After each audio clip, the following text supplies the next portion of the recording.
రాజకీయాల్లో ఉన్నావా వదిలిపెట్టం, వేధిస్తాం, చచ్చేదాకా వెంటాడతాం, లేకుండా పక్కకెళ్ళావా అయినా ఏదో ఒక కేసు పెట్టి వేధిస్తాం. మాకు ప్రత్యర్థిగా రాజకీయాల్లో ఉన్న వాళ్ళని బ్రతుకులో ఆట ఆడటం మా హక్కు అన్నటువంటిది ప్రస్తుతం ఆంధ్రప్రదేశ్లో జరుగుతున్నటువంటి ఒక రాజకీయం. తాజాగా ఒక వైఎస్ఆర్ కాంగ్రెస్ పార్టీ నాయకుడు టీడీపీ నేత నుంచి వేధింపులు తట్టుకోలేక ఆత్మహత్య చేసుకున్నటువంటి సంఘటన. ఈ విషయం తను ఆ విషయాన్ని నోటు కూడా రాసి మరీ చనిపోయాడు ఉరివేసుకుని. చిత్తూరు జిల్లా పలమనేరుకు చెందిన వైఎస్ఆర్సీపీ నాయకుడు కృష్ణప్ప, అయ్యా నా చావుకు కారణం కేవలం టీడీపీ నాయకుడైన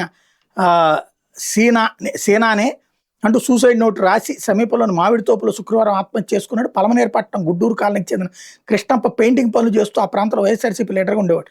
20 ఏళ్ల క్రితం ఇదే కాలనీలో ప్రభుత్వం రమాదేవి అనే మహిళకు స్థలం కేటాయించింది.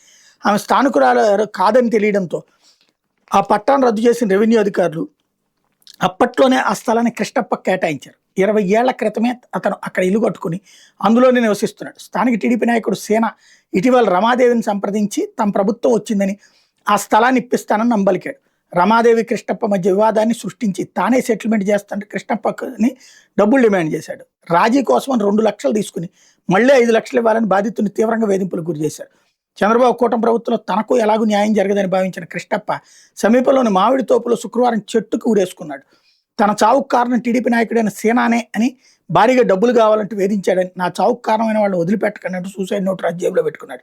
మృతుడికి 2 కొడుకులు ఉన్నారు. కృష్ణప్ప బలవన్మరణం గ్రామస్తులు కలిసేసింది. అతని బలవన్మరణానికి కారణం అయినటువంటి వాళ్ళ మీద కఠిన చర్యలు తీసుకోవాలని గ్రామస్తులు కోరుతున్నారు.